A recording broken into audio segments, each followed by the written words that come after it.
దేవునికి స్తోత్రం కలుగునుగాక. కూడి వచ్చిన మీ అందరికీ ప్రభువైన యేసుక్రీస్తు నామములో నా హృదయపూర్వకమైన వందనాలు తెలియజేస్తున్నాను. ఇంతవరకు దేవుని నామాన్ని స్తుతించి గణపరిచాము. ప్రాముఖ్యమైన సమయంలో దేవుని వాక్యమును మనం ధ్యానం చేద్దాం. ఈ దినము ఒక ప్రత్యేకమైన దినము. ఇది ఫాదర్స్ డే, తండ్రుల దినోత్సవం అని ప్రపంచమంతా కూడా ఈ జూన్ మాసము 3వ ఆదివారము జరుపుకోవడానికి పెద్దలు అధికారికంగా ప్రకటించారు. నా దేవుని ప్రజలారా, ఎందుకు ఫాదర్స్ డే జరుపుకోవాలంటే తండ్రులు తన కుటుంబం కోసము, పిల్లల కోసము ఎంతైతే కష్టపడుతూ వారు ఎన్ని ప్రయాసాలైతే పడుచు తన కుటుంబాన్ని రక్షించి కాపాడుకుంటూ పోషించుకుంటూ వారు నడిపిస్తున్నారో వారి ప్రయాసాన్ని గుర్తిరిగి వారిని ఈ దినాన అభినందించి వారిని ప్రశంసించి వారిని ఆనందింప చేయాలనే ఈ దినము ప్రకటించబడింది. నా దేవుని ప్రజలారా, ఈ భూలోకంలో రకరకముల మనస్తత్వం కలిగిన తండ్రులను మనం చూడవచ్చు. బైబిల్ గ్రంథంలో కూడా ఒక మనస్తత్వం కలిగిన ఒక తండ్రిని మనం చూస్తే యాకోబు ఆదికాండము 37వ అధ్యాయము 1 నుండి 5 వచనాల్లో చూస్తే తన చిన్న కుమారుడైన యోసేపును ఎంతగానో గారాభంగా ప్రేమించాడు. ఎందుకంటే తన ముసలితనమందు యోసేపు అతనికి పుట్టాడు కాబట్టి అతనికి విచిత్రమైన నిలువుటంగి, రంగురంగులు కలిగిన నిలువుటంగి కుట్టించి ఆ పిల్లవాడిని చూసి ఎంతగానో సంతోషిస్తూ ఎంతగానో ఆనందిస్తూ అతని మాటలను బట్టి అతని క్రియలను బట్టి తన హృదయంలో ఎంతో సంతోషిస్తున్నాడు. ఇది ఎలాంటి ప్రేమ! తనకు కలిగిన మిగతా కొడుకులందరినీ కూడా అదే ప్రేమతో ప్రేమించలేదు. కేవలం ఒక యోసేపుకు మాత్రమే రంగుల నిలువుటంగిని గుట్టించాడు. అంటే ఇది ఒక పక్షపాతం చూపించే ఒక ప్రేమ. నిజముగా అతనికి మిగతా కుమారులందరి మీద అదే ప్రేమ ఉంటే అందరికీ కూడా అలాంటి నిలువుటంగి గుట్టించేవాడు. కానీ కేవలం చిన్నవాడు ముద్దుల కుమారునికి మాత్రమే ఒక నిలువుటంగి కుట్టించి మురిసిపోతున్నాడు. ఈ భూలోకంలో కూడా చాలా మంది, కొంతమంది తల్లిదండ్రులు కొంతమంది బిడ్డలనే ప్రేమించేవారు ఉంటారు. చిన్నవారిని గారాభంగా ప్రేమించేవారు ఉంటారు. కొంతమంది పెద్దవారిని ప్రేమించేవారు ఉంటారు. ఈ భూలోకంలో తల్లిదండ్రుల ప్రేమలో తారతమ్యం కనబడుతుందేమో కానీ పరమ తండ్రి యొక్క ప్రేమలో ఎలాంటి హెచ్చు తగ్గులు ఉండవు. ఆయన అందరినీ ఒకటే ప్రేమతో ప్రేమిస్తాడు. ఆయనకు బీదవాడని, ధనవంతుడని, అందమున్నవాడు, ఆస్తి ఉన్నవాడు, ఆస్తి లేనివాడు అనే ఎలాంటి పశ్చాత్తాపం చూపించేవాడు కాదు. నా దేవుడు అందరిని కూడా ఒకటే ప్రేమతో, తండ్రి స్థానములో ప్రతి బిడ్డను కూడా ఒకటే ప్రేమతో ప్రేమించాడు. కాబట్టి ఈ భూలోకానికి తన కుమారుని పంపించారు. నా దేవుని ప్రజలారా, మనం గమనించినట్లయితే ఆ దినాలలో ఇశ్రాయేలు ప్రజలు దేవునికి సొత్తైన ప్రజలుగా ఉన్నారు. అలాంటి సమయంలో వారు దేవుని నుండి దూరమై వెళ్ళిన ప్రతిసారి కూడా దేవుని శిక్షకు వారు గురైన తర్వాత వారు తమ పితరులు వారిని పట్టించుకోకపోయినా కానీ వారు అంటున్న మాట మనం చూస్తే బైబిల్ గ్రంథంలో యెషయా గ్రంథము 63వ అధ్యాయము 16వ వచనం గమనిద్దాం. యెషయా గ్రంథము 63వ అధ్యాయము 16వ వచనము. మాకు తండ్రివి నీవే, అబ్రహాము మమ్ములను ఎరుగకపోయినను,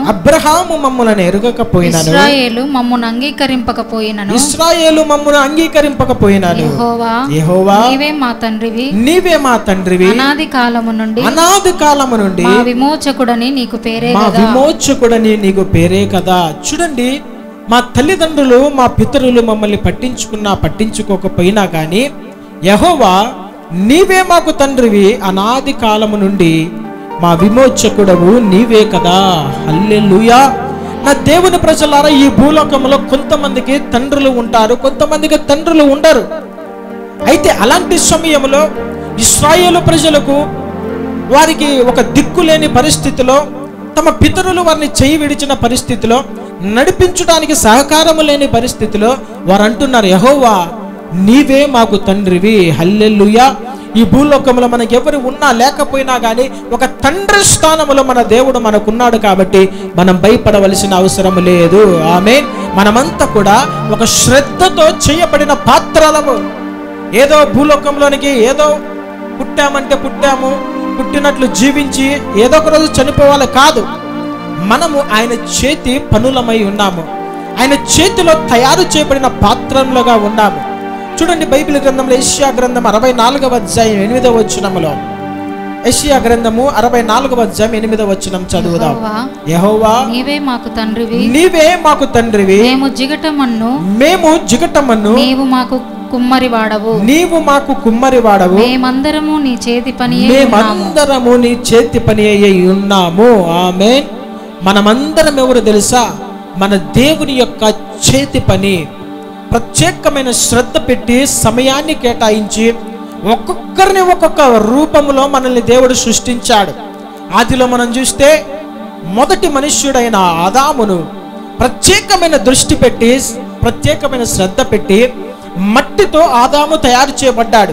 మిగతా ఈ భూలోకములో ఉన్న పశువులు, జంతువులు, జలచరాశులు, లేదంటే చెట్లు, పక్షులు, ఇవన్నీ కూడా దేవుని యొక్క నోటి మాట సెలవుతో అవన్నీ కూడా కలిగినట్లుగా మనం చూడవచ్చు. అయితే మానవుని దగ్గరికి వచ్చిన తర్వాత దేవుడు ఒక కుమ్మరి వాడు ఎలాగైతే సార మీద మట్టిని పెట్టి తన మనస్సులో ఏ పాత్రగా దీన్ని తయారు చేయాలని తన హృదయంలో ఎలాంటి ప్లానింగ్ ఉందో ఆ విధముగా తన యొక్క కుండను తయారు చేస్తాడో, ఒక పాత్రను చేస్తాడో, నీవు నేను కూడా దేవుని యొక్క చేతి పని అయిన ఒక పాత్రలము. ఆమేన్, హల్లెలూయా. ఆయన చేతిలో మనం జిగటమనే ఉన్నాము. ఆయనకి ఇష్టమైన పాత్రగా మనల్ని ఆయన సృష్టించాడు. చాలా మంది బాధపడుతుంటారు, నేను అందంగా లేనే, నేను పొట్టిగా ఉన్నానే, నేను ఎత్తుగా ఉన్నానే, లేదంటే నేను లావుగా ఉన్నాను, నేను సన్నగా ఉన్నాను, నేను నల్లగా ఉన్నాను, నేను తెల్లగా ఉన్నాను, లేదంటే ఇంకా రకరకములుగా ఆలోచన చేస్తూ ఉంటారు. అయితే నువ్వు ఎలాగున్నావో అలాగున్ననే నీ దేవునికి ఇష్టమై ఉన్నది. ఆమేన్, హల్లెలూయా. అందుకని నేను ప్రత్యేకమైన వ్యక్తిగా దేవుడు నిన్ను సృష్టించాడు. నా దేవుని ప్రజలారా, ఈ ఫాదర్స్ డే యొక్క సారాంశం మనం గమనిస్తే 1910వ సంవత్సరము జూన్ మాసము 3వ ఆదివారము, అనగా ఆ దినాన 19వ తేదీ పడింది. 1910వ సంవత్సరములో ఎప్పుడు పడింది? అది 19వ తేదీలో సొనారా స్మార్ట్ అనే ఒక యువతి ఈ ఫాదర్స్ డేని ప్రారంభించింది. ఎందుకు ప్రారంభించిందంటే తన తండ్రి విలియం స్మార్ట్ అనే వ్యక్తి అమెరికా యొక్క సైన్యములో ఆర్మీలో ఉన్నాడు, సైనికుడిగా ఉన్నాడు. ఆ దినాలలో యుద్ధము జరుగుతున్న సమయంలో ఈ విలియం స్మార్ట్ కూడా యుద్ధములో పాలు పొందుతున్నాడు. అలాంటి సమయంలో వాషింగ్టన్ అనే ప్రాంతంలో తన కుటుంబాన్ని ఆయన పోషిస్తున్నాడు. ఆ కుటుంబంలో తన భార్య 6వ బిడ్డకు జన్మనిస్తూ పురిటి నొప్పులు తట్టుకోలేక చనిపోయింది. ఈ వార్త విలియం స్మార్ట్ యుద్ధంలో ఉండగానే తెలియజేయబడినప్పుడు అతడు ఇంటికి వచ్చేసాడు. వచ్చి తన చనిపోయిన తన భార్యను భూస్థాపన చేసి తరువాత తనకున్న ఈ 6 మంది బిడ్డలను ఎంతో గారాభముగా ప్రేమగా పెంచుకున్నాడు. ఎందుకు ఈ మాట చెప్తున్నానంటే ఆయన వేరొక వివాహం చేసుకోలేదు. ఈ వ్యక్తి తన బిడ్డల యొక్క క్షేమము కోసము వారు అనాథులుగా మార్చబడకూడదు, నా స్వార్థాన్ని నేను చూసుకొని నేను వెళ్ళిపోతే ఈ పిల్లలు ఏమైపోతారని 6 మంది పిల్లలను కంటికి రెప్పలా కాపాడాడు. తన ఉద్యోగాన్ని విడిచిపెట్టేశాడు. ఈ 6 మంది బిడ్డల కోసము ప్రయాసపడి అతడు ఎంతగానో పోరాడుతూ తన కుటుంబాన్ని ముందుకు తీసుకొని వచ్చినప్పుడు ఆ సొనారా స్మార్ట్ అనే యువతి 6వ బిడ్డ, నా తండ్రి ఇంత మంచివాడు, ఈ లోకమంతా ఎలాంటి పరిస్థితుల్లో ఉన్నా కానీ మమ్మల్ని ప్రేమించి తండ్రి స్థానంలో నిలబడి ఇంత గొప్ప స్థానంలోని మమ్మల్ని తీసుకుని వచ్చాడని ఒక కృతజ్ఞతతో ఆమె జూన్ 3వ ఆదివారము ఒక తండ్రుల దినోత్సవముగా తన తండ్రికి రెస్పెక్ట్ ఇస్తూ, ఘనతనిస్తూ, తండ్రి ప్రేమను, విలువను జ్ఞాపకం చేసుకుంటూ ఈ ఫాదర్స్ డేని ఆమె ప్రకటించింది. తర్వాత 1966లో ఆనాటి అమెరికా ప్రెసిడెంట్ అయిన లిండన్ జాన్సన్ ఈ 3వ ఆదివారం జూన్ మాసాన్ని అధికారికంగా ఫాదర్స్ డే జరుపుకోవాలి అని ప్రకటించాడు. అది మొదలుకొని నేటి వరకు కూడా జూన్ మాసం 3వ ప్రతి ఆదివారం కూడా తండ్రుల దినోత్సవము, ఫాదర్స్ డే అని జరుపుకుంటూ వస్తారు. అయితే నా దేవుని ప్రజలారా, నేటి దినంలో మనం గమనించవలసిన ఒక మాట ఏమిటంటే, కొంతమంది తండ్రులు ఎలా ఉంటారంటే పిల్లలను చూచినప్పటి నుండి వారిని ఇష్టం వచ్చినట్లు తిట్టేవారుగా ఉంటారు. నోటికి రాని మాటలన్నీ కూడా పిల్లల్ని తిడుతూ ఉంటారు. కనబడిన ప్రతిసారి అసహించుకునే వారు ఉన్నారు తండ్రులు చాలా మంది. బిడ్డలతో ప్రేమతో ఆప్యాయంగా అనురాగంగా మాట్లాడేవారు చాలా తక్కువ మంది. నా దేవుని ప్రజలారా, నిజమైన మంచి తండ్రి ఏం చేస్తాడంటే తన బిడ్డల పట్ల జాలిపడతాడు.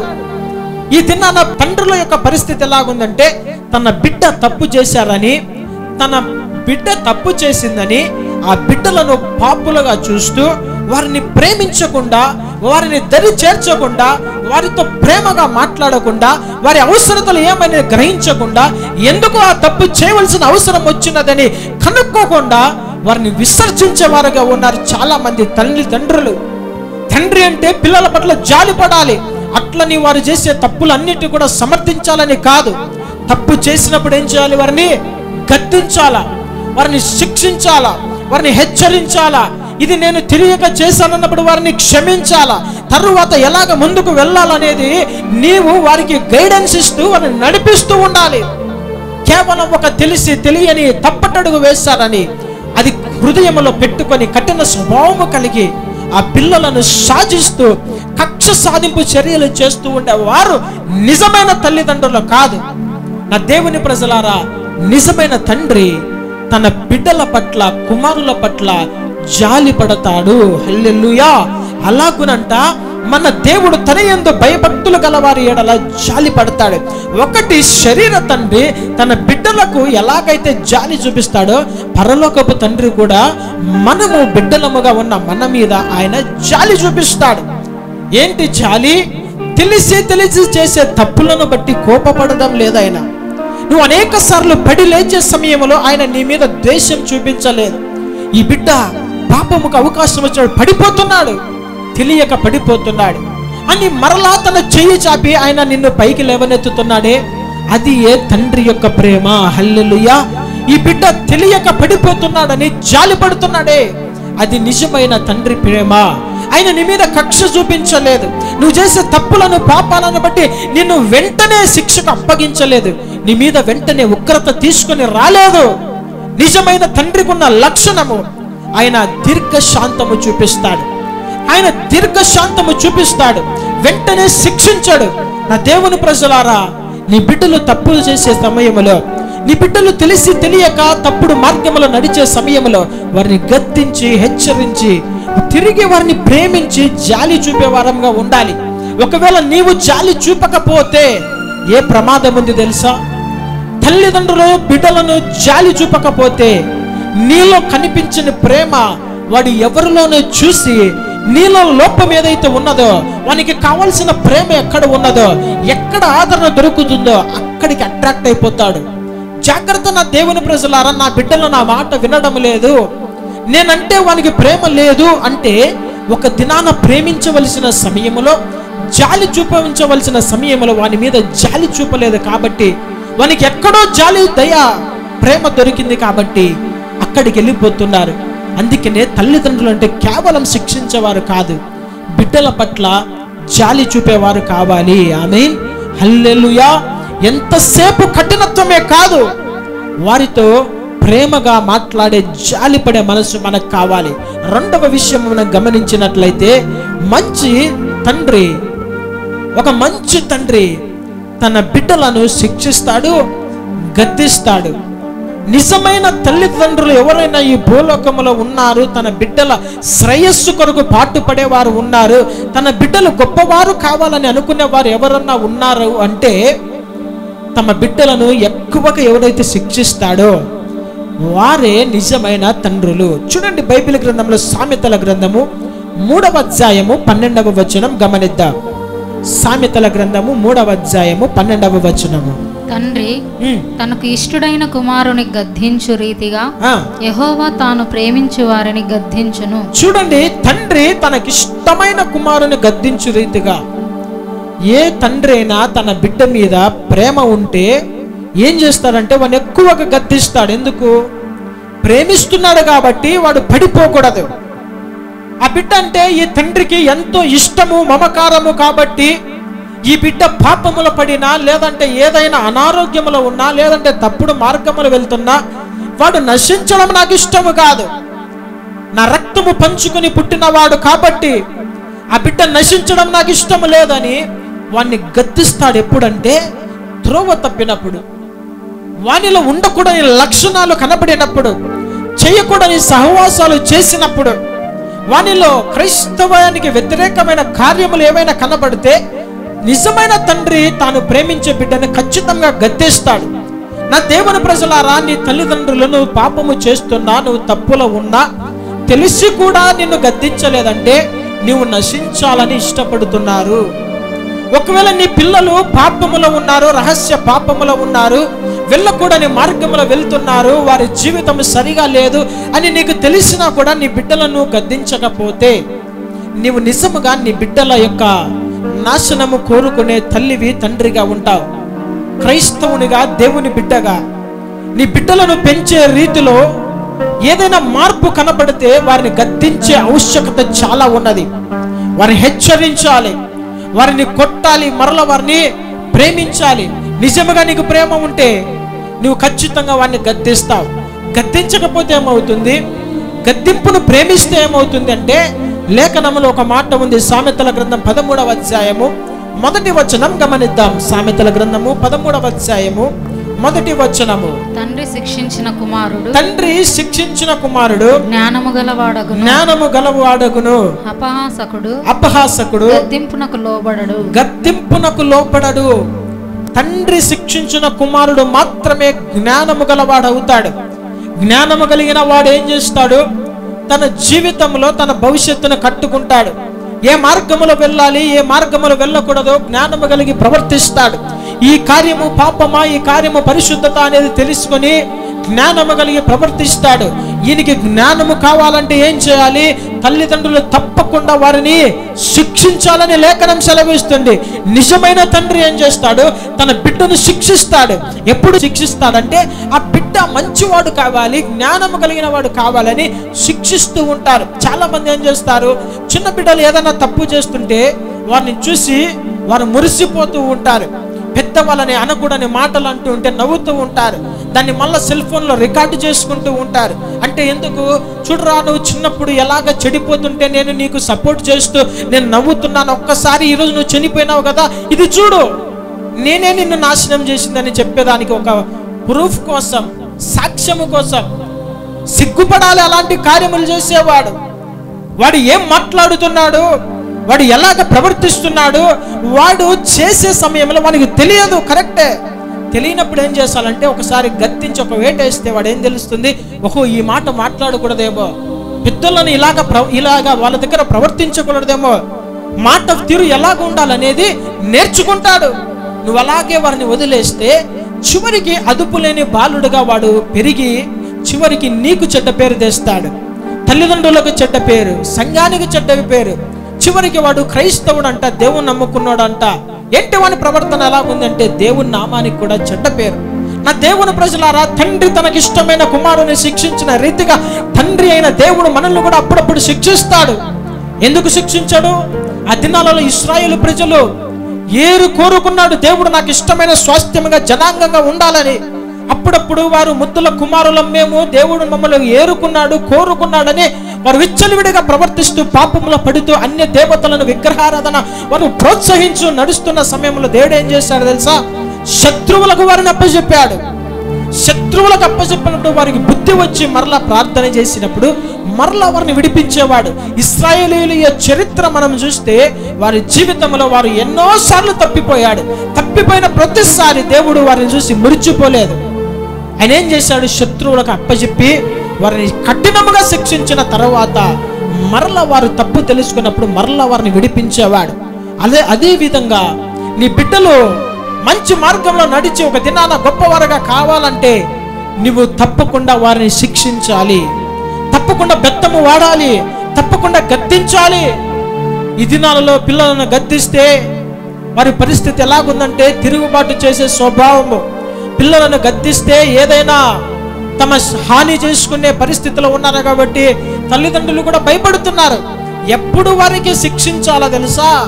ఒక మంచి వయసు వచ్చిన తర్వాత కాదు, చిన్నప్పటి నుండే గద్దిస్తూ వస్తే అది అలవాటు అవుతుంది. సడన్ గా వారిని గద్దించడము, శిక్షించడం చేస్తే వారికి ఏదో కొత్తగా అనిపించి తనకు తాను హాని చేసుకుంటారు. అందుకే నా దేవుని బిడ్డలారా, నీ బిడ్డలను నువ్వు తప్పకుండా శిక్షించాలి అని లేఖనం సెలవిస్తుంది. శిక్షించకపోతే మనకే నష్టము కలుగుతుంది, ఆ బిడ్డ నశించిపోతాడు. బైబిల్ గ్రంథంలో కూడా పౌలు గారు హెబ్రీయులకు రాసిన పత్రిక 12వ అధ్యాయం 5 నుండి 11 వచనాల్లో ఆత్మీయమైన అర్థము నేను చెప్తున్నాను. ఆత్మీయంగా పరమ తండ్రి అయిన దేవుని యొక్క శిక్షకు మనం లోబడాలంట. 5 నుండి 11 వచనాలలో మనము తప్పకుండా దేవుని శిక్షకు లోబడాలి అని లేఖనం సెలవిస్తుంది. ఒకటి, తల్లిదండ్రుల యొక్క శిక్షకు లోబడాలి. రెండవది, దేవుని యొక్క శిక్షకు లోబడాలి. ఈ ఇద్దరి యొక్క శిక్షణలో, బోధలో మనం ఎప్పుడైతే నడుస్తామో మన జీవితము ఆశీర్వాదకరంగా ఉంటుంది. ఆమేన్. సామెతల గ్రంథము 13వ అధ్యాయం 24వ వచనములో బెత్తము వాడకపోతే నీ పిల్లలు ఏమైపోతారో చూడండి. సామెతల గ్రంథము 13వ అధ్యాయం 24వ వచనములో బెత్తము వాడనివాడు తన కుమారునికి విరోధి, కుమారుని ప్రేమించువాడు వానిని శిక్షించును. చూడండి, ఏ తండ్రి అయినా ఏ తల్లి అయినా కానీ బెత్తము వాడకుండా, వారిని కొట్టకోకుండా వారిని తలకెక్కించుకుంటారో ఒక దినం వస్తుంది, ఆ సమయంలో వారికి విరోధి ఎవరు మారుతారో తెలుసా? శత్రువుగా ఎవరు మారుతారో తెలుసా? తమ తల్లిదండ్రులే శత్రువులుగా మారిపోతారు. ఎందుకు? జ్ఞానం వచ్చినప్పుడు వాడు ఒక ఉదాహరణ, డిఫరెన్స్, కంపారిజన్ చేసుకుంటాడు. ఎందుకు? పలానా వ్యక్తి బాగున్నాడు, నేను ఎందుకు ఇలాగ అయిపోయాను అని గ్రహించి వాడు కనుక్కుంటాడు, నువ్వు ఎందుకు ఇలాగున్నావు అంటే తమ తల్లిదండ్రుల శిక్ష ఎలాగుందో వాడు చెబుతాడు. తర్వాత వీని జీవితం వాడు ఆలోచన చేస్తాడు, నేను ఇంతగా చెడిపోవడానికి గల కారణం ఏమిటి అంటే నా తల్లి నా తండ్రి నన్ను శిక్షించలేదు కాబట్టి విచ్చలవిడిగా నేను జీవిస్తున్నాను. ఏదో ఒక ఉదాహరణ ఒకటి ఉంది, ఒక సినిమాలో ఏదో ఉందంట, నాకు ఎవరో చెప్తే విన్నాను. ఒక తల్లి తమ బిడ్డ చిన్న చిన్నవేవో కోళ్ళు బాతులు అవి దొంగతనం చేస్తుంటే ఆమె ఎంతగానో సంతోషించేదంట. చిన్న దొంగ కదా నావాడు అని చిన్న చిన్న దొంగతనాలు చేస్తే నవ్వుకుంటూ ఉండేదంట. చివరికి వాడు కోళ్ళు అయిపోయినాయి, తర్వాత మేకలు పొట్టేళ్ళు, తర్వాత బంగారు ధనము, ఇలాగా చివరికి వాడు గొప్ప నరహంతకుడుగా మార్చబడ్డాడు. ఎవరు అడ్డం వస్తే వారిని చంపడము, దొంగతనం చేయడము. ఒక దినాన వారికి ఒక ఉరి శిక్ష వేసే సమయం వచ్చిందంట. ఉరి శిక్ష వేసే సమయం వచ్చినప్పుడు వాడు అన్నాడంట, రే నీకు చివరిగా ఏంటి నీకున్న కోరిక అంటే మా తల్లిని పిలుచుకొని రండి అంటాడంట. తల్లిని పిలుచుకొని వచ్చిన తర్వాత వాడిక ఉరి కంబం మీద ఉన్నాడు. ఆ దినాన వాడు ఏడ్చి చెబుతున్నాడు, నీ ముఖం చూడాలన్న నాకు ఇష్టం లేదు. ఎందుకు నన్ను అలాగుంటున్నావంటే చిన్నప్పుడు నేను చేసిన చిన్న దొంగతనాన్ని నన్ను గద్దిస్తే ఈ దినాన ఇంత గజ దొంగగా నేను మారకుండా నా ప్రాణాలు పోగొట్టుకోకుండా నేను ఉండేవాణ్ణి కదా. ఈ దినాన నా ప్రాణము పోతుందంటే దానికి కారణము నువ్వే అని వాడు చీ అని చెప్పుకొని తన తల్లిని పంపించేసి మరణానికి పాత్రుడైపోయాడంట. ఉరికంబములో తమ ప్రాణాన్ని పోగొట్టుకున్నాడంట. దేవుని బిడ్డలారా, క్రైస్తవ్యంలో ఒక క్రమశిక్షణ కావాలి. లోకస్తులు విచ్చలవిడిగా జీవించే జీవితము వారి పిల్లలు ఎలాగైనా ఉండవచ్చు. దేవుని నమ్ముకున్న దేవుని ప్రజల యొక్క బిడ్డలు ఒక క్రమము కలిగి ఉండాలి. క్రమశిక్షణ లేకపోతే దేవుడు ఓడ్చుకోడు, క్రమశిక్షణ లేకపోతే సేవకుడు కూడా ఓడ్చుకోడు. అందుకనే మీ బిడ్డలను ప్రతి విషయంలో క్రమశిక్షణ కలిగిన వారుగా పెంచాలా. వారికి ఏదైనా ఇష్టముగా ఉన్నప్పటికీ కూడా అది వ్యతిరేకమైన కార్యము కావచ్చు, వారిని గద్దించాలా. వాడు బాధపడితే బాధపడతాడు, అది తమ జీవితానికి దీర్ఘకాలములో ఒక పాపములాగా అది మార్చబడుతుంది. కాబట్టి వారిని గద్దించి వారికి ఆ మనస్సును తొలగించేసే క్రియ మనము చేయాలి. లేదంటే చివరికి నీ బిడ్డకు నీవే విరోధిగా మార్చబడతావు. చిన్న బిడ్డలు ఉన్న వారందరూ కూడా గమనించండి, యవనస్తుల్లో ఉన్న తల్లిదండ్రులు కూడా గమనించండి. ఇప్పటికి కూడా ఏం పెద్ద ఆలస్యం కాలేదు, గద్దించండి. ఈ క్రమశిక్షణ క్రైస్తవుని జీవితంలో లేదు. పిల్లలు బాధపడతారని పిల్లలను వెనకను వేసుకొని వచ్చే తల్లిదండ్రులు ఎంతో మంది. చివరికి వారికి చిన్న చిన్నగా పాయిజన్ ఎక్కించినట్లు చేస్తున్నావు. ఈ దినాన నువ్వు నీ పిల్లలకు నువ్వు ప్రోత్సహిస్తున్నావు వారి పాపాలను, వారి తప్పులను. స్లో పాయిజన్ ఇది, ఒక్కటేసారి చనిపోదు. స్లో పాయిజన్ అనేది చిన్న చిన్నగా పెరిగి పెరిగి పెరిగి ఒక దినాన్ని ఏమైపోతుందంటే ఆ బిడ్డ యొక్క ఆత్మీయంగా శారీరకమైన మరణానికి కారకులుగా తల్లిదండ్రులు మారకూడదని దేవుడు హెచ్చరిస్తున్నాడు. జాగ్రత్త. మంచి తండ్రి తన బిడ్డలను శిక్షిస్తాడు, గద్దిస్తాడు. మూడవ విషయము, మంచి తండ్రి తన బిడ్డల యొక్క అవసరతలు అక్కరలు తీరుస్తాడు. మత్తయి సువార్త 6వ అధ్యాయము 8వ వచనం గమనిద్దాం. మీరు మీ తండ్రిని అడగక మునిపే మీకు అక్కరగా ఉన్నవేవో ఆయనకు తెలియను. 32వ వచనము, ఇవన్నీ మీకు కావాలను, ఇవన్నీ కూడా మీకు కావాలని మీ పరలోకపు తండ్రికి తెలియను. మీ పరలోకపు తండ్రికి తెలియను. చాలు, 2 మాటలు మనం గమనించాం. ఏమిటి? మీ తండ్రి మీరు ఆయనను అడక్క మునిపే మీకు అక్కరగా ఉన్నవేవో ఆయనకు తెలుసు. తండ్రులారా, ఒక మాట జ్ఞాపకం చేసుకోనండి. కుటుంబాన్ని నడిపించేవారు తల్లి బాధ్యత కాదు అక్కరలు తీర్చేది, తండ్రి యొక్క బాధ్యత. నీ కుటుంబానికి ఏమి కావాలి, నీ పిల్లలకు ఏమైతే అక్కరలు అవసరతలు ఉన్నాయో గ్రహించగలిగిన వారుగా ఉన్నారా లేదా ఒకసారి ఆలోచన చేయండి. ఏమంటే నేను ఉదయం నుండి రాత్రి వరకు కష్టపడి ప్రయాసపడి నేను పని చేసుకుని వస్తాను కదా, పిల్లలను చూసుకునే బాధ్యత నీదే కదా అని తల్లుల మీద తండ్రులు వారి మీద భారం మోపుతూ ఉంటారు. అయితే తల్లి పోషించేంత వరకే, క్రమశిక్షణలో నడిపించేంత వరకే. కానీ అక్కరలు తీర్చేది ఎవరంటే తండ్రి. కుటుంబంలో సరుకులు కావాలి, పిల్లలకు బట్టలు కావాలి, పిల్లలకు చెప్పులు కావాలి, పిల్లలకు తినడానికి తినుబండారాలు కావాలి, లేదంటే వారికి ఎక్కడికైనా తీసుకుని వెళ్ళాలి. వారి సంతోషము ఏమై ఉన్నదో వారు అడక్క ముందే గ్రహించగలిగిన స్థానంలో తండ్రి ఉండాలి.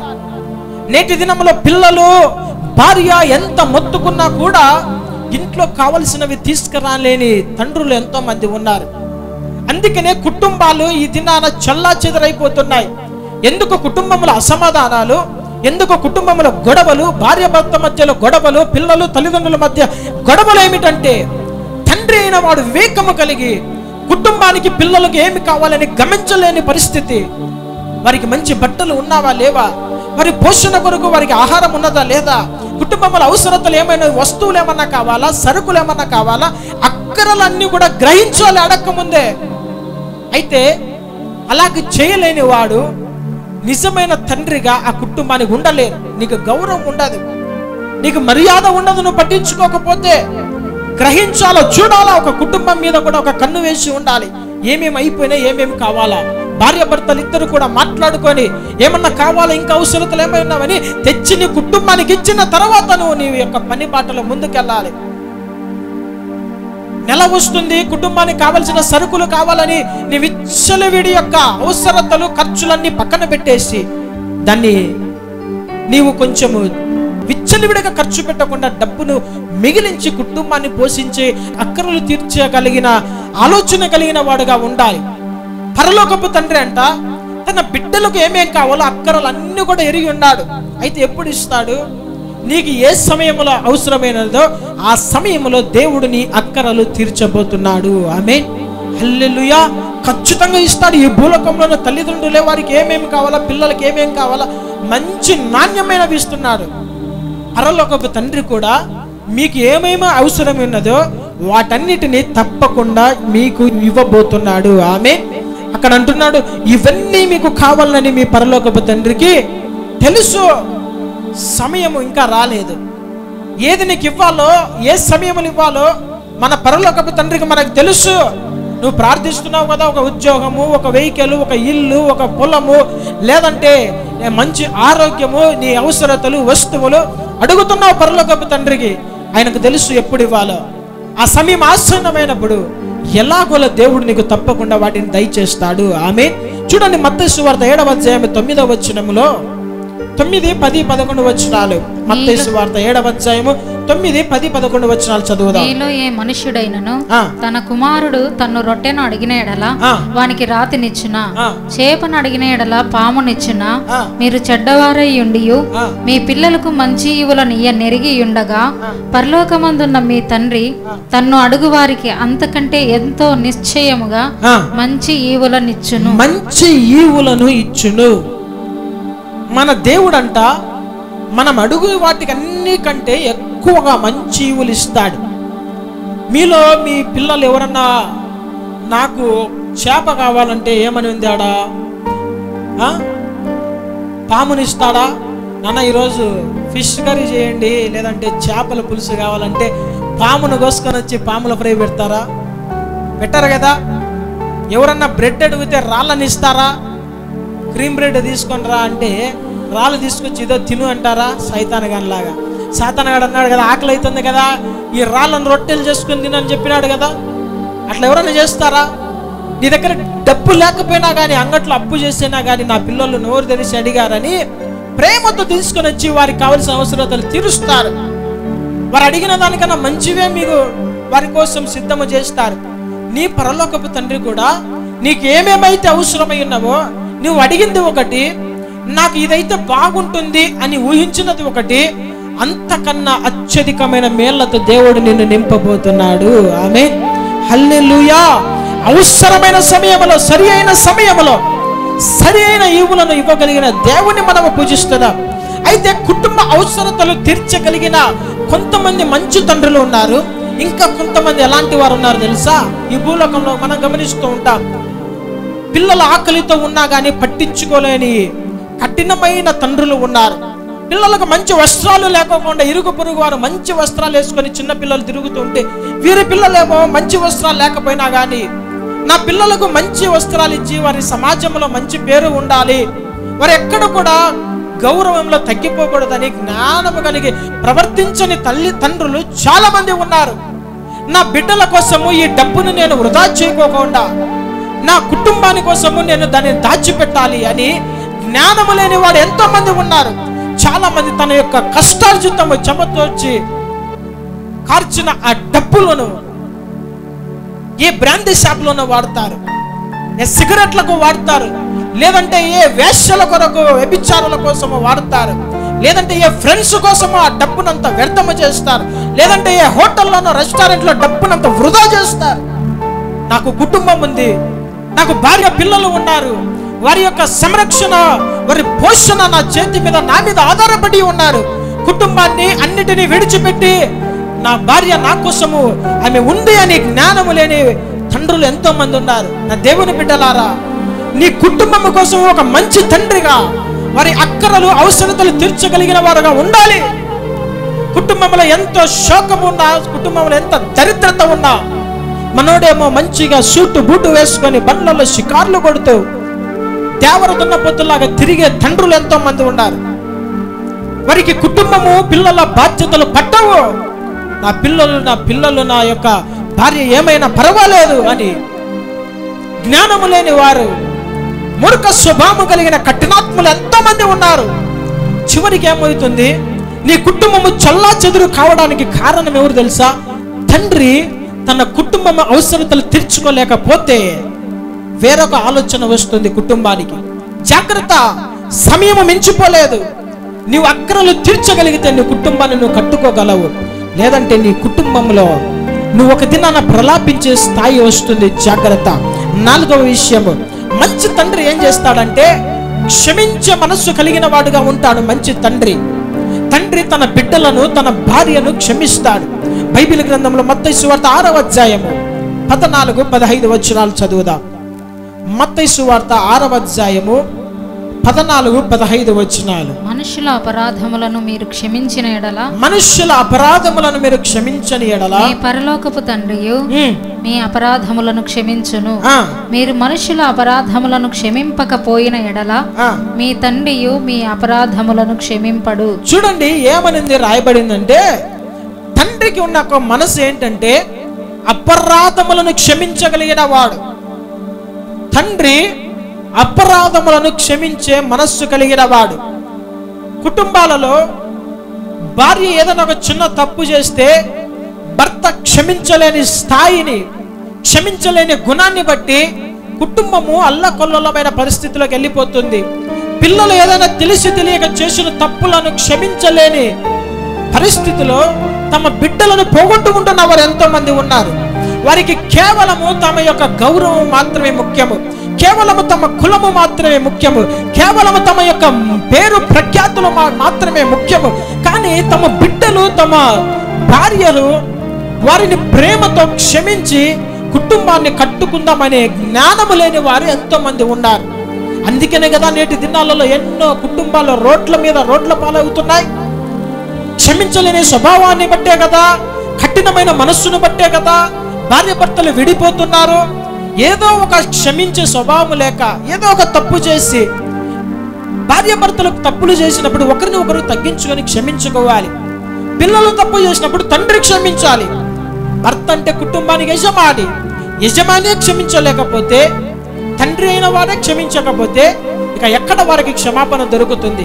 నా దేవుని ప్రజలారా, మన పరలోకపు తండ్రి మనల్ని క్షమించలేకపోతే ఈ దినాన ఈ విధంగా రక్షించబడిన స్థానంలో మనం ఉంటామా? ఈ దినాన రక్షణకు పాత్రులుగా మార్చబడతామా? నిత్య జీవానికి పాత్రులంగా మనం మార్చబడతామా? మరి ఎక్కడ పోయింది క్షమాపణ స్వభావం? తండ్రికి ఉండవలసిన మొదటి లక్షణము క్షమించేవారుగా ఉండాలి, అపరాధములు క్షమించేవారిగా ఉండాలి.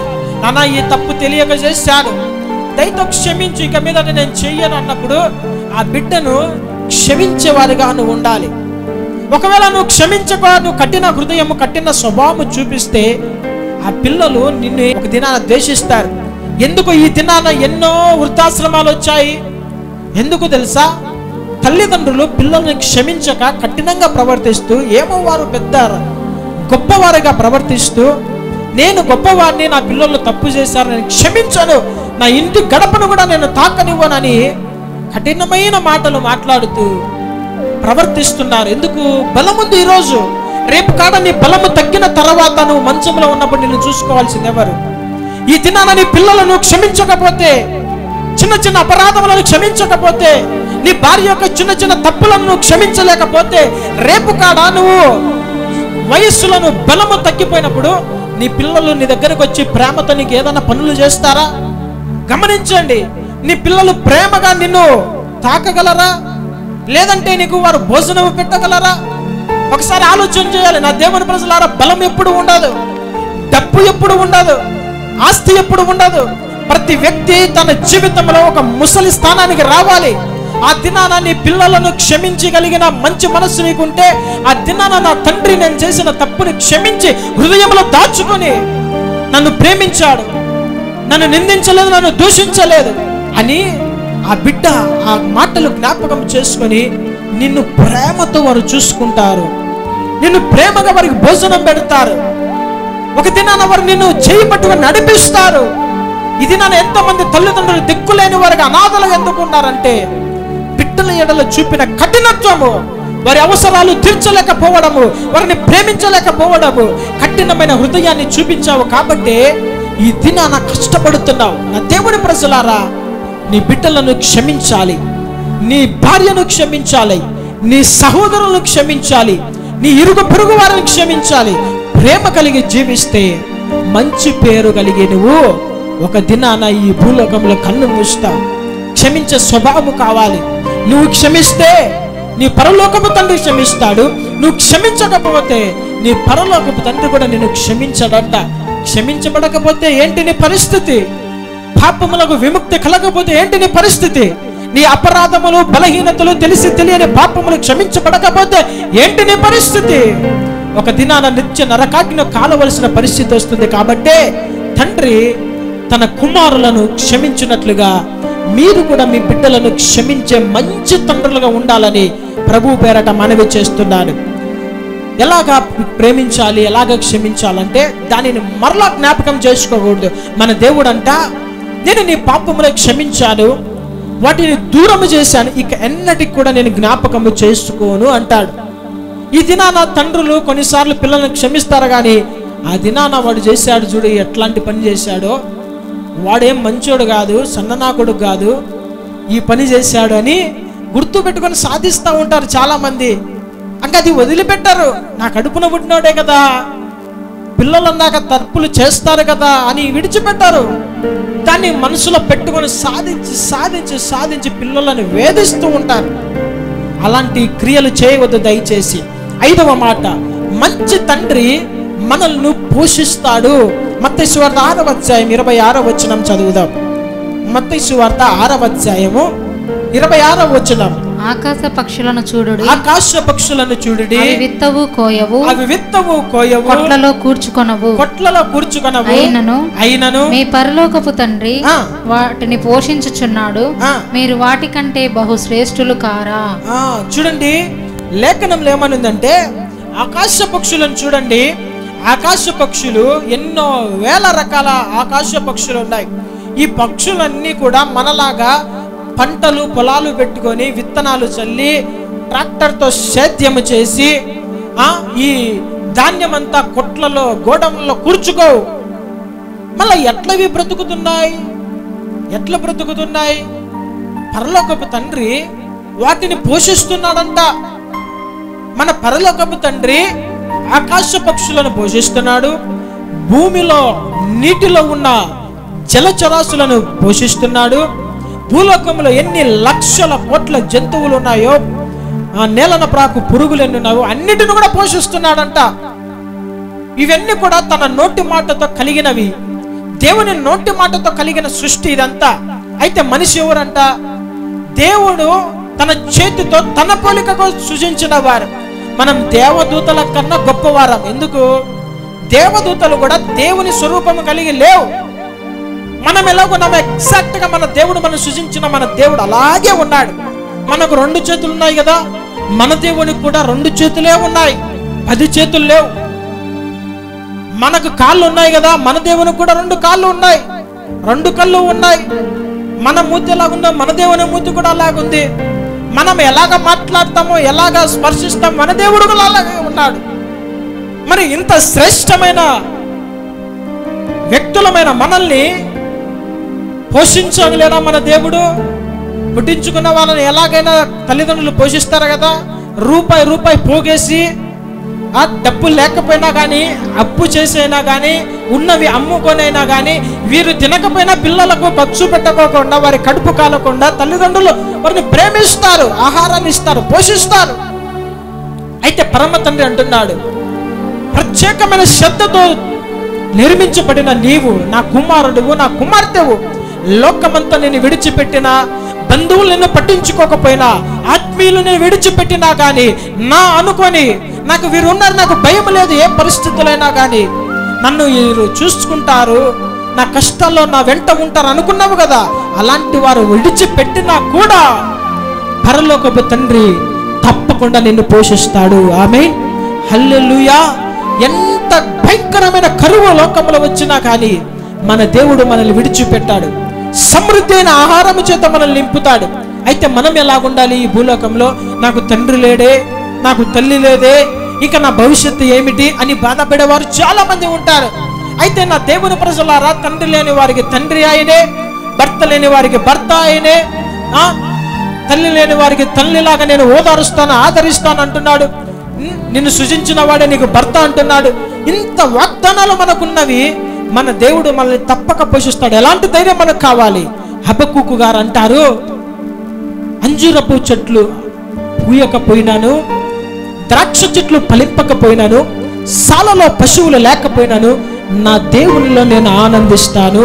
ఆమె హబక్కూకు 3వ అధ్యాయం 17-18 వచనాల్లో ఏమంటుందంటే, అంజూరపు చెట్లు పూయకుండినను, ద్రాక్ష చెట్లు ఫలింపకపోయినను, ఒలీవ చెట్లు కాపులేక ఉండినను, చేనిలోని పైరు పంటకు రాకపోయినను, గొర్రెలు దొడ్డిలో లేకపోయినను, సాలలో పశువులు లేకపోయినను, నేను యెహోవా యందు ఆనందించెదను, రక్షణకర్త అయిన నా దేవుని యందు నేను సంతోషించెదను.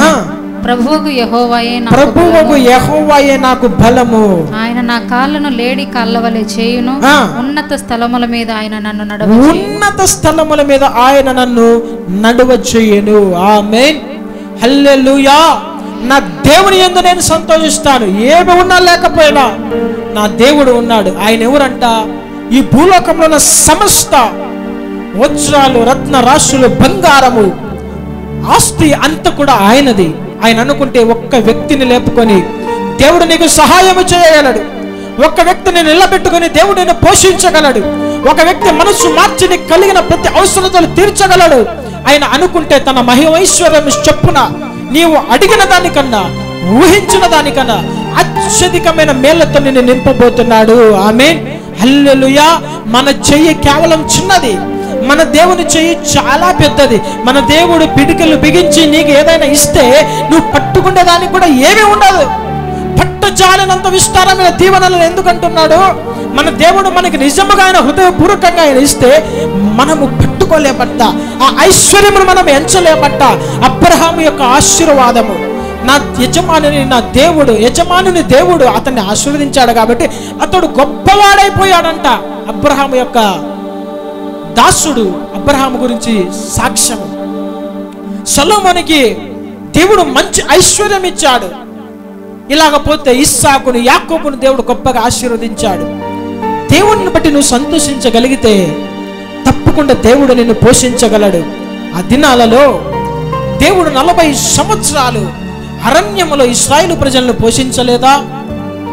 ఏలీయాను అరణ్యములో దేవుడు పోషించలేదా? సారెపతు విధర్వాలని ఆ యొక్క కరువులో దేవుడు పోషించలేదా? సమృద్ధిని ఇవ్వలేదా?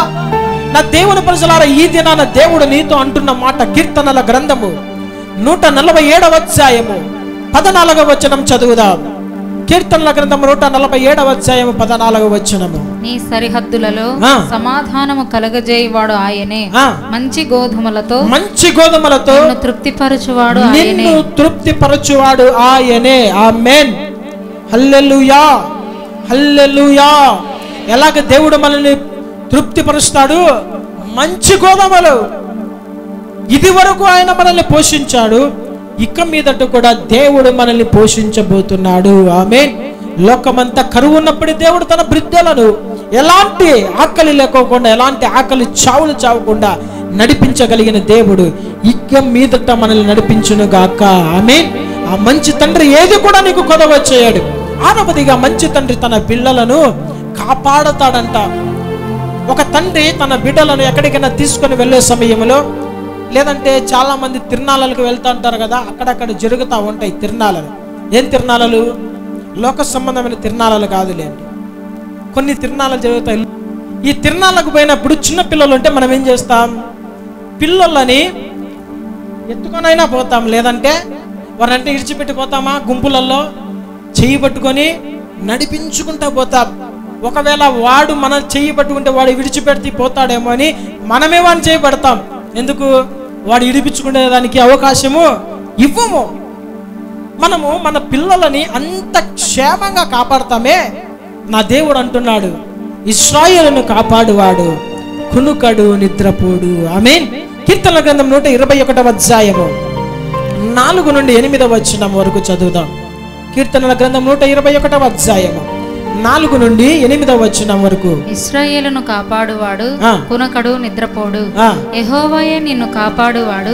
నీ కుడి ప్రక్కను యెహోవా నీకు నీడగా ఉండును. పగలు ఎండ దెబ్బ అయినను నీకు తగలదు, రాత్రి వెన్నెల దెబ్బ అయినను నీకు తగులదు. ఏ అపాయమును రాకుండా యెహోవా నిన్ను కాపాడును. ఆయన నీ ప్రాణమును కాపాడును. ఇది మొదలుకొని నిరంతరము నీ రాకపోకలయందు యెహోవా నిన్ను కాపాడును. ఆమేన్, హల్లెలూయా.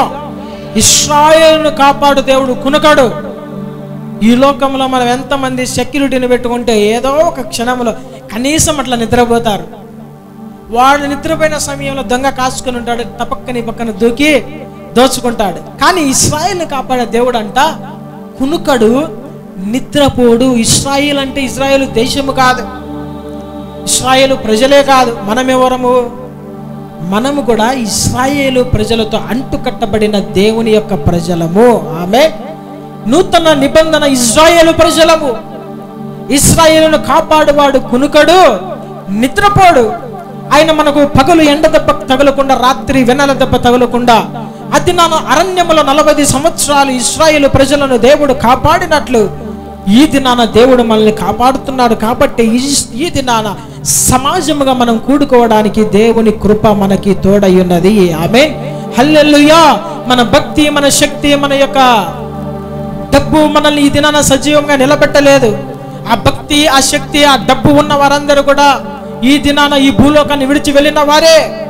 అయితే దేవుడు మనకు ఒక కృపని ఇచ్చి ఏ తెగులు మన గుడారంలోకి సమీపించకుండా, ఏ అపాయములో మనం పడకుండా, యాక్సిడెంట్లో మనం మరణించకుండా మనల్ని కాపాడుతున్న దేవుడు ఇక మీదట మనల్ని కాపాడబోతున్నాడు. ఆమేన్, హల్లెలూయా.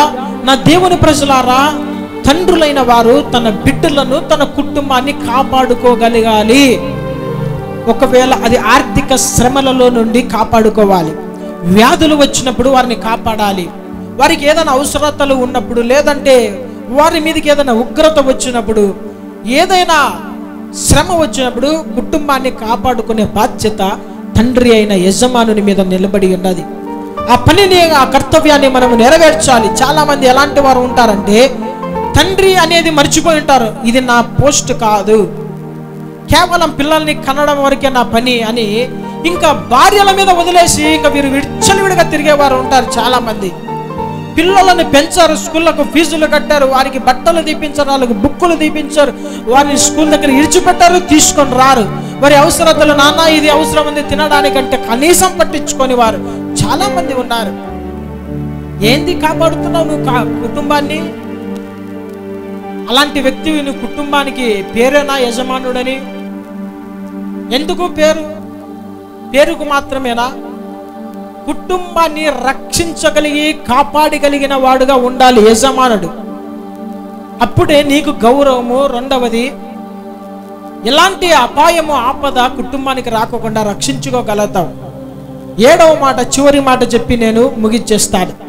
మంచి తండ్రి తన బిడ్డలను పరిశుద్ధంగా ఉండాలని, శాపగ్రస్తులు కాకోకుండా ఉండాలని కోరుకుంటూ ఉంటాడు.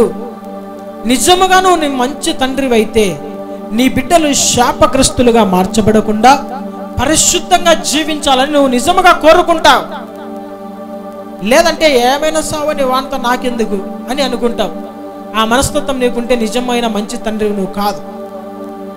బైబిల్ గ్రంథంలో యోబు గ్రంథం 1వ అధ్యాయం 4-5 వచనాలు చదువుదాం. అతని కుమారులందరూ, యోబు గ్రంథం 1వ అధ్యాయము 4-5 వచనాలు.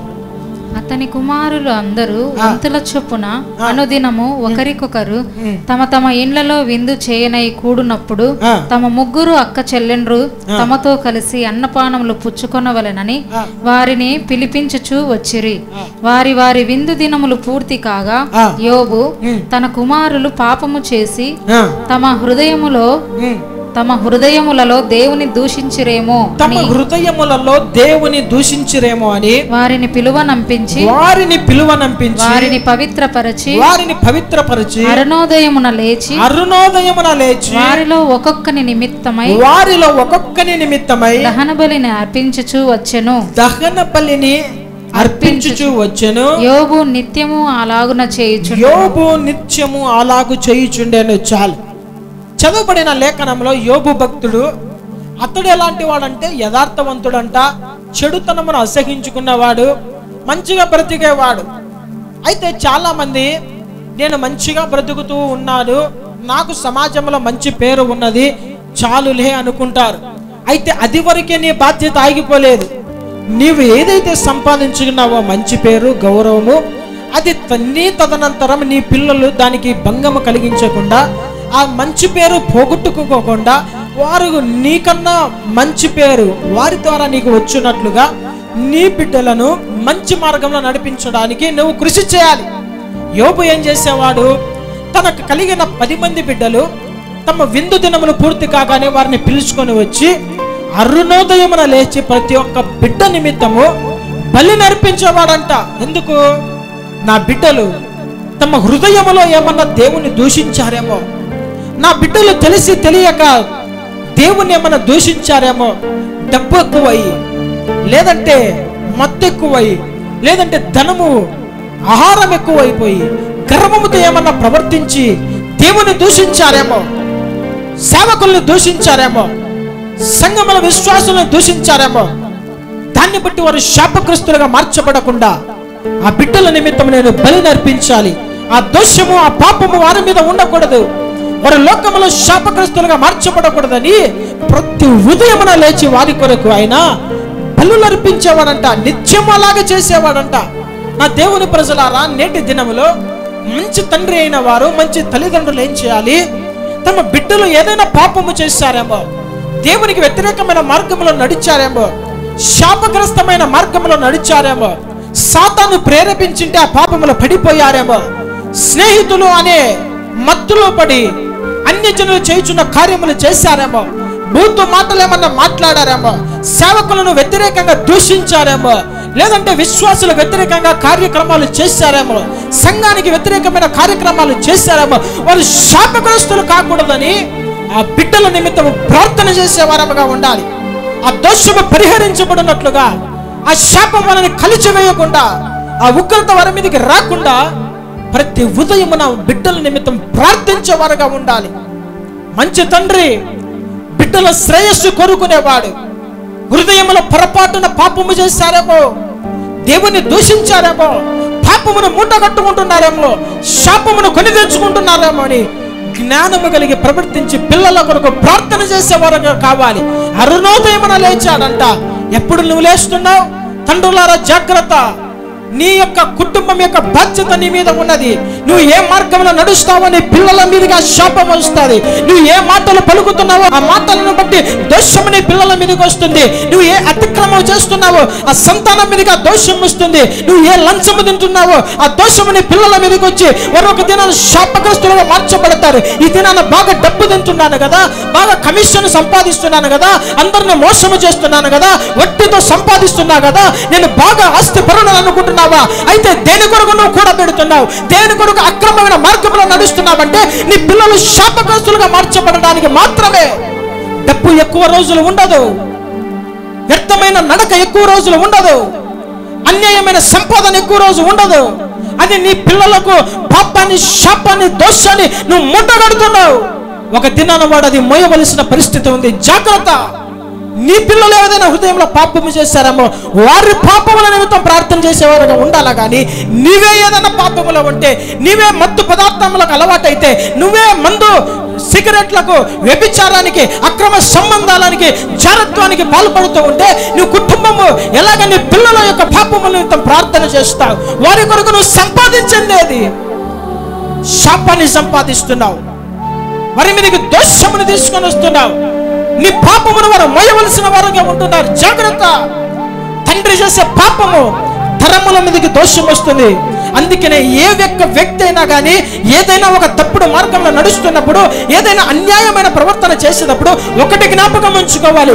ఈ రోజు నేను చేసే ఈ పాపము, ఈ రోజు నేను మాట్లాడుతున్న ఈ మాట, ఈ రోజు నేను సంపాదిస్తున్న అక్రమమైన సంపాదన, ఈ రోజు నేను ఎంతమందిని అయితే గాయపరుస్తున్నానో, ఒక్క తిన్నాను నా పిల్లల కోసం ఆ పాపాన్ని నేను మూటగడుతున్నాను అనేది విషయము ఎవరు కూడా మర్చిపోకూడదు. తండ్రులారా జాగ్రత్త. నీకున్న మంచి పేరు నీతోనే ఆగిపోకూడదంటే నీ బిడ్డల నిమిత్తం లేచి ప్రార్థన చేయాలి.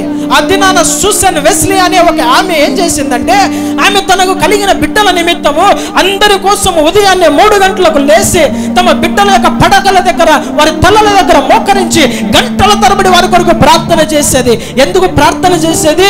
నా బిడ్డలు యవన వయసులో ఉన్నారు, నా బిడ్డలు చిన్న పిల్లలుగా ఉన్నారు, లోకంలో కనబడుతున్న రంగులకు వారు బానిసలు కాకూడదు, లోకంలో కనబడుతున్న పాపంలో పడిపోకూడదు, సాతాను ఎవరిని మృంగుదునని లోకంలో వాడు తిరుగుతున్న సమయంలో వారి కబంధ హస్తాల్లో నా పిల్లలు ఇరుక్కోకూడదని జ్ఞానము కలిగి వారి కొరకు గంటల తరబడి ప్రార్థించేది. గంటల తరబడి ప్రార్థించి అంతమంది బిడ్డలకు మరలా వారికి టిఫిన్ సిద్ధము చేసి, స్నానాలు చేయించి, డ్రెస్సులు వేసి వారికి స్కూళ్ళను విడిచిపెట్టి మళ్ళా వారికి క్యారీ కూడా, భోజనం అన్ని కూడా సిద్ధపరిచి ఆ బిడ్డలతో సమయాన్ని గడిపేది. వారమునకు ఒక్కసారి 1 గంట సేపు తమ బిడ్డలను అందరినీ కూడా కూర్చోబెట్టుకొని వారి యొక్క ఆత్మీయ జీవితం ఎలాగుంది అనేది ఆమె అడిగేదంట. నాన్న చదువుకున్నావా? వాక్యము బైబిల్ చదివావా? ప్రార్థన చేసుకున్నావా? నీ ప్రవర్తన ఎలాగుంది? స్కూల్లో నీకేమైనా సమస్యలు ఉన్నాయా? లేదంటే ఏదైనా తప్పుడు పాపపు అలవాట్లకు నువ్వేమైనా మార్గంలో వెళ్తున్నావా అని వారిని పదే అడిగి హెచ్చరించేదంట. తనకు ఎన్ని పనులున్నా కానీ ప్రతి ఆదివారం సాయంత్రం కూడా ఆమె కూర్చుని పిల్లల కోసము సమయాన్ని కేటాయించేదంట. ఈ దినాన నాకే ప్రార్థన చేసుకునేదానికి సమయం లేదు, నా పిల్లల కోసం ఏం చేయాలి? నాకే వాక్యము చదవడానికి సమయం లేదు, నా పిల్లలు వాక్యము చదవని ఎలాగో చెప్పాలి? నేనే భక్తిగా దేవుని మందిరానికి ప్రతి ఆదివారం వెళ్ళడం లేదు, ఎలాగ వారికి ప్రతి ఆదివారం మందిరానికి వెళ్ళమని చెప్పాలి? నేనే సరిగా దశమ భాగాలు కానుకలు ఇవ్వలేకపోతున్నాను, ఎలాగ నా పిల్లలకు నేను చెప్పాలి? దౌర్భాగ్యమైన స్థితిలో నీ లక్షణాలు సరిలేనందున నీ పిల్లలు కూడా వాటిని నేర్చుకునే ప్రమాదం ఉంది. జాగ్రత్త. నువ్వు ఏం చేస్తున్నావో నీ పిల్లలు కూడా అదే నేర్చుకుంటారు. నువ్వు ఏది కూడా వారికి చెప్పాల్సిన అవసరం లేదు. నువ్వు సిగరెట్ కాల్చుతున్నావా? ఒక దినాన వాడు ఏం చేస్తాడు తెలుసా? ఆ దినాన మా నాన్న సిగరెట్ తాగుతున్నాడు, ఇంట్లోనే సిగరెట్ తాగుతున్నాడు, ఇంట్లోనే మందు తాగుతున్నాడు, మా నాన్న చూడరాని టీవీలు చూస్తున్నాడు, వెళ్ళకూడని మార్గంలో వెళ్తున్నాడు, బహుశా ఇదేమో మార్గం అని విచ్చలివిడి పాపంలో వాడు ముందుకెళ్ళే అవకాశం ఉంది. జాగ్రత్త. నువ్వు అడుగు వేస్తున్న ప్రతి మార్గంలో నీ పిల్లోడు చెప్పకుండానే వచ్చేస్తాడు. నువ్వు భక్తి కలిగి నువ్వు వాక్యము చదివితే ఆటోమేటిక్గా వాడు కూడా వాక్యం చదువుతాడు. ఒక ట్రైన్లో జరిగిన ఒక సన్నివేశాన్ని జ్ఞాపకం చేస్తాను, వినండి. ఒక తల్లి, ఒక కుమారుడు, ఇద్దరు కూడా ట్రైన్లో వెళ్తున్నారు. చాలా సుదూరమైన ప్రయాణము, చాలా సమయము పడుతుంది. ఆమె తన కుమారుడు సెల్ ఫోన్ తీసుకొని గేమ్స్ ఆడుకుంటున్నాడు, రీల్స్ చూస్తున్నాడు. ఆమె ఏం చేసిందంటే వానికి చెప్పడానికి వానికి మనసు రాలేదంట. ఆమెకి ఎందుకు రాలేదు మీకు తెలుసా? వాడు సెల్ ఫోన్ చూస్తుంటే వాడిని సెల్ ఫోన్ చూడకురా అని ఎందుకు చెప్పలేకపోయింది? చెప్తారు ఎవరన్నా? ఎందుకంటారు? అమ్మనే సెల్ ఫోన్ చూస్తా ఉంది. ఈమె గబక్కిని చూసి అరే వీడు ఇంతసేపు అయింది సెల్ ఫోన్ చూస్తూనే ఉన్నాడు కాబట్టి వీనికి ఏదన్నా చెప్పాలన్నప్పుడు ఈమె సిగ్గనిపించేసింది. నా ప్రవర్తనే సరలేదు, నా పిల్లోనికి ఏం చెప్తా నేను? ఒకవేళ ఎవరే సెల్ ఫోన్ పక్కన పెట్టరంటే ఏమ్మా నువ్వు చూస్తున్నావు కదా అని అంటాడు. కాబట్టి నేనేం చేయాలి? వెంటనే ఆ సెల్ ఫోన్ ఆఫ్ చేసి బ్యాగ్లోనే తీసి ఒక పుస్తకం చేసి చదువుతుందంట. చదువుతున్న సమయంలో వాడు గమనించాడు వాళ్ళ అమ్మని. ఇది వరకు మా అమ్మ సెల్ ఫోన్ చేస్తున్నది కానీ ఎందుకు సడన్గా బుక్ తీసి చదివిందని వెంటనే వాడు వాళ్ళ అమ్మ బ్యాగ్ తీసి ఒక చిన్న పుస్తకం తీసుకుని పోయి వానికి చదివేది రాదు, ఏం రాదు, ముందన పెట్టుకొని అట్లా కూర్చోని ఊరికి ఇట్లా చేతులు ఇట్లా అంటున్నాడు. ఆ దారిలో ముందుకు వెళ్తూ వస్తుంటారు కదా ఎక్కేవారు దిగేవారు, అందరూ చూసి ఆశ్చర్యపోతున్నారంట. అరే ఎలాంటి జనరేషన్లో మనం ఉన్నాం? పిల్లలు తినాలంటే సెల్ ఫోన్ ఉండాలి, పిల్లలు నిద్రపోయే ముందు సెల్ ఫోన్ కావాలి, లేచినప్పటి నుండి వానికి కార్టూన్స్ కావాలి. ఇలాంటి స్థితిలో ఈ పిల్లోడేంది బుక్ చదువుతున్నాడని చిన్న వయసు వానికి చదివేది కూడా రాదని ఆ పక్క చూసి ఈ పక్క చూస్తే తల్లి ఏదో చదువుతుంది బుక్లో. వెంటనే అందరికి కూడా ఒక చెంపపిట్టు లాంటి ఒక ఉదాహరణ దొరికిపోయింది. ఏంటంటే అమ్మ చదువుతుంది కాబట్టి కుమారుడు కూడా చదువుతున్నాడు. అంటే నువ్వు చేసే ప్రతిదీ నీ పిల్లలు అలవాటు చేసుకుంటారు. జాగ్రత్త. సీరియల్ చూస్తున్నావే నోరు తెరిచి, సీరియళ్ళు, సినిమాలు, జబర్దస్త్ ప్రోగ్రాములు, ఈటీవీ కార్యక్రమాలు, సెల్ ఫోన్లో ప్రాంకులని అవి ఇవి అని పెట్టుకొని పిచ్చోళ్ళలాగా నవ్వుతున్నావే. నీ కొడుకు ఎలాగ సెల్ చూడకూడదని చెప్తావు, నీ కుమార్తెకి ఎలాగ సెల్ ఫోన్ చూడొద్దు, టీవీలు చూడొద్దని చెప్తావు. ఏ ఇంటికైనా వెళ్తే ఎంత సౌండ్ వినబడుతుందంటే నేను వెళ్ళి గబక్కన బండి ఆఫ్ చేసే లోపల టీవీ ఆఫ్ అయిపోయి ఉంటుంది. ఎందుకు తెలుసు? ఎవరు వచ్చేసారని. ఎవరు చూస్తున్నారంటే పిల్లలు సినిమాలు చూస్తూ ఉంటారు. మరలా ఏం చెప్తారో తెలుసా వీళ్ళు? ఏరా సినిమా చూస్తున్నావు ఏమ్మా అంటే మా అమ్మ పెట్టిపోయిందన్నా అంటారు. అర్థమైందా? ఎక్కడుంది సమస్య? తల్లి పెట్టింది, పిల్ల కూడా నేర్చుకుంది. నువ్వు సినిమా చూస్తున్నప్పుడు అసహ్యకరమైన డ్రెస్సులు, అసహ్యకరమైన పదజాలము, అసహ్యకరమైన చేయకూడని కార్యక్రమాలన్నీ కూడా సినిమాలలో ఉంటాయి. అంటే నువ్వు పెట్టి నేను చెప్పలేను కాబట్టి నేర్చుకో అని చెబుతున్నావా నీ కూతురికి? నీ కొడుక్కి ఇలాగా ముద్దు పెట్టని చెప్తున్నావా? లేదంటే ఇలాగ ప్రపోజ్ చేసి లవ్ చేసి బండ్లలో తిరగని చెప్తున్నావా? వాడు తాగుతుంటే రే తాగకూడదని చెప్పలేక నువ్వు తాగురని వానికి నేర్చుకోమని ఆ టీవీలలో పెట్టి చూపిస్తున్నావా? చూడగలిగినట్టేనా ఏమన్నా సినిమాలు, సీరియళ్ళు, టీవీలు? ఎట్లా పోతుంది నీ పరిస్థితి? నువ్వు సరిగా లేకపోతే నీ బిడ్డలు సరిగా ఉండరు. దానికి కారకులు ఎవరంటే మీరే. జాగ్రత్త తండ్రులారా, తల్లులారా. నీ బిడ్డలు సరి అయిన మార్గంలో ఉండాలంటే ఖచ్చితంగా నీకు సరి అయిన మార్గం ఉండాలి. నీకు సాక్ష్యం లేకపోతే నీ బిడ్డకు కూడా సాక్ష్యం ఉండదు. మంచి తండ్రి చేసే 7 లక్షణాలు మనం గమనించాం. ఇది మొదలుకొని తండ్రులైన వారు తమ కుటుంబము పిల్లల కోసము 7 లక్షణాలు కలిగి ఎప్పుడైతే ప్రవర్తిస్తారో నిజముగా నీ కుటుంబము నిత్యము ఆశీర్వదించబడిన కుటుంబముగా ఉంటుంది. ఆమేన్, హల్లెలూయా. ఈ తండ్రుల దినోత్సవములను చేయవలసిన నీ కర్తవ్యము, నీ విధులేమో నువ్వు నేర్చుకున్నావు. ఇది మొదలుకొని వాటిని చేయగలిగిన వారుగా ఉంటే సుఖ సంతోషాలతో నీవు నీ పిల్లలతో నీ భార్యతో కలిసి జీవితం సాగించగలవు. దేవుడు ఈ వాక్యమును దీవించునుగాక. తలలు వంచి కళ్ళు మూసుకున్నట్లయితే ప్రార్థన చేసుకుందాం. తలలు వంచి కళ్ళు మూసుకున్నట్లయితే ప్రార్థన చేసుకుందాం. స్తోత్రం. మహిమ కలిగిన దేవ, జీవాధిపతి, జీవం కలిగిన యేసయ్య, ఈ ప్రత్యేకమైన దినములో ప్రభా మీరు అందించిన ప్రత్యేకమైన వర్తమానం కొరకే వందనాలు అయ్యా. వాక్యముని బిడ్డలు విని ఉండగా వాక్య ప్రకారం తమ జీవితాలను కట్టుకున్నట్లు అయ్యా మంచి తండ్రికి ఉండే 7 లక్షణాలు సుటిగా స్పష్టంగా మీరు మాట్లాడారు. భూ సంబంధమైన తండ్రి కావచ్చు, పరసంబంధమైన మీరు కలిగి ఉన్న 7 లక్షణాలు నీ బిడ్డలు కలిగి తమ జీవితంలో, కుటుంబ జీవితంలో ముందుకెళ్ళినట్లు కృప దయచేయమని ప్రార్థిస్తున్నాం. మంచి తండ్రిలా మీరు పోషించండి, ఆదరించండి, నీ బిడ్డలను నడిపించండి, నీ బిడ్డలను కాపాడండి, రక్షించండి ప్రభా. నీ బిడ్డలను ఆదరించమని ప్రార్థిస్తున్నాం. వారి అవసరతలు తీర్చండి. వారిని పరిశుద్ధులుగా మీరు మార్చండి. వారి ప్రతి అవసరతలు ప్రభా అయ్యా మీ మహిమైశ్వరంలో తీర్చమని ప్రార్థిస్తున్నాం తండ్రి.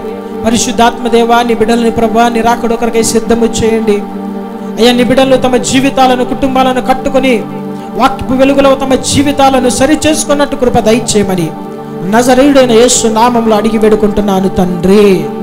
ఆమేన్. దేవుడు మిమ్మల్ని దీవించి ఆశీర్వదించును గాక. ఆమేన్.